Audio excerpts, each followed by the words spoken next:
आपने एक नुकसान तो बताया डिहाइड्रेशन का, इसके अलावा भी ऐसे के कुछ और नुकसान है आपकी बॉडी के लिए? जॉइंट्स के लिए लोग जैसे बुजुर्ग होते हैं वो कहते हैं एसी चला दिया मेरे घुटने दर्द। हाँ जी, एक इसमें दो चीजें होती है। देखिए, एक तो आपका रेस्पिरेटरी सिस्टम को डायरेक्ट इफेक्ट करता है। तो अगर आपका एसी ठीक तरीके से सर्विस नहीं हो रहा और क्योंकि वो एयर वही सर्कुलेट हो रही है, तो कई तरह के रेस्पिरेटरी इन्फेक्शन भी होने के कई बार चांसेस बन जाते हैं।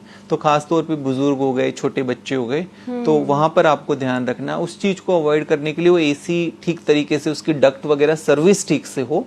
तो एक तो वो हो गया। दूसरा, एसी की वजह से अगर आप लंबे समय तक आप एसी में रहते हैं तो वो आपकी बोन हेल्थ के लिए ठीक नहीं है। ओवरऑल आपकी बोन एंड मसल हेल्थ के लिए आपकी ठीक नहीं है। तो इस वजह से हम बात करते हैं कि थोड़ा आपको बीच बीच में वो क्योंकि वो डिहाइड्रेट कर रहा है, तो वाटर लॉस बॉडी के अंदर तो कर ही रहा है।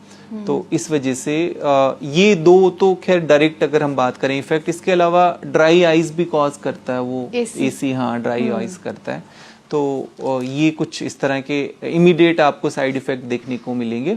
और जैसे मैंने आपको बात कहा कि वो उससे एसी में सोने के बाद पूरे नाइट आपको ऐसा नहीं होगा कि आपकी रिफ्रेशिंग स्लीप है। हाँ। तो आप कई बार डीप स्लीप में नहीं जाते क्योंकि टेम्परेचर इस तरह का रहता है। तो ये कुछ इमीडिएट साइड इफेक्ट देखे जाते हैं इसी के।